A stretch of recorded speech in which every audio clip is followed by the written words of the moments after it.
Texas Tech going up against Utah. From a market standpoint, guys, this one opened largely at 4, is now sitting pretty much at 3, -3 in favor of Utah now. Obviously, Seth, huge Big 12 implications in this one. Yeah. And if anyone who's been following us from the start or saw our season preview episode as well, we are Texas Tech skeptics, we'll say, at the very least.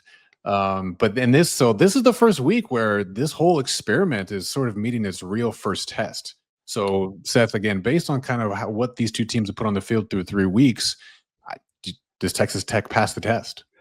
I have to say I'm a little bit eating my words. I don't know if they fully passed the test, but they definitely have lived up to most of the hype. This will be the first real test, but this offense is much improved than they were last year. They're the 6th best overall passing offense and the best or the 22nd best rushing offense. So they're the real deal. But the other thing is Utah's also on the rise, and both these teams were at the top of the Big 12, and you've already highlighted it. This is going to be really important for the Big 12 standings, and I don't know, this could be a rematch of the Big 12 championship. So lot to offer here. The question for me for this game, our model makes this the raw number -1.5 for Texas Tech. So a little bit of value on that side, not enough for us to take action. And really for me, where I'm, wanting to see, can Texas Tech take this game and how are they going to do it?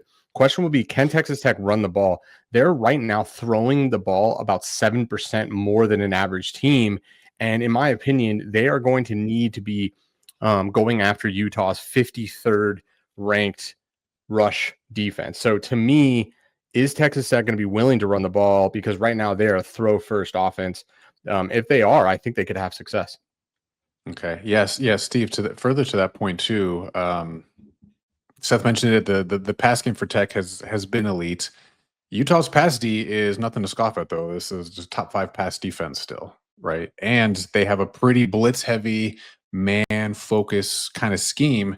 If they can force Morton into some pressured mistakes here, like that's got to be the script for them. Generate pressure, fluster him a little bit, and then ground and pound it to a win. No. Well, yeah, if they can do it, that's the question. If right? I mean, Texas Tech outlook. I mean, Texas Tech is an explosive offense. I mean, there's no ifs, ands, or buts about it, right? I mean, they're averaging over 50 points a game.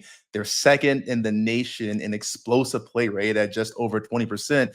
And Baron Morton is just a man amongst boys so far through the early season here. And you've got Koy Eakin, who's really emerging as that go-to threat. He's averaging over 20.1 yards per catch this season as well. And so, yeah, you're going to need the defense to stand up, because if you don't, Morton's going to pick this team apart all day till Sunday. Now, for Utah's advantage, as much as we talk about how great Morton is, he does struggle, like you'd expect any quarterback, under pressure, right? He has 86.3 PFF grade in a clean pocket, but that drops down to 35 under pressure. And so you mentioned it, Kyle Whittingham and this Utah team, like they will blitz, and they blitz very heavily, and you're going to have to get home pretty quickly if you want any sort of chance in this game and stopping down this Texas Tech offense. Now, for the flip side of the ball, Utah's offense, I think, is something we don't talk about as much as we really should. I mean, I think we all know about Utah. We see them as this like ground and pound. They run the ball, and then they do. They have a 60% run rate, and they're very good at it. But Devin Dampier is not getting the credit I think he should. He was my Utah was my off the numbers pick last week, because this offense is just absolutely rolling with him at the helm. And for me, this is a battle of the trend of college football, the culture, the philosophy, if you will. Texas Tech is the greatest team bought in college football, right, going through the transfer portal. And in Utah, kind of like a Clemson, is this team that's kind of homegrown.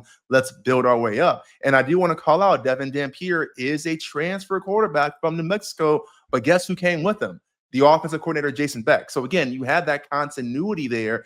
And so for me, it's not just this is going to be the first real test because it's the toughest opponent Tech has faced so far, but it's also the toughest opponent with continuity. And that to me is the style clash that I want to see play out here, because Tech has the offense, Tech has the defensive line we talked about in our preseason shows, but Utah is sneakily very good on offense, very explosive on offense, and they have arguably the best O-line in the country. And so really it's going to come down to who can win the trenches, Tech D-line, Utah O-line, and then which offense can really make the explosive play to overcome the other team's pretty good defense. So I'm excited for this one. Yeah, should be really fun. It's jumbled at the top of the standings with respect to, you know, odds to win the Big 12 here. Tech and Utah both kind of almost the co-favorites basically at this point, 3 weeks in. So yeah, huge implications, and maybe the winner of this game we'll see kind of be the odds-on favorite depending on what happens the rest of the season here. So should be a fun one. Should be a fun one. This is the early kickoff too. I think is the very early slate on Saturday morning as well for us. So should be fun.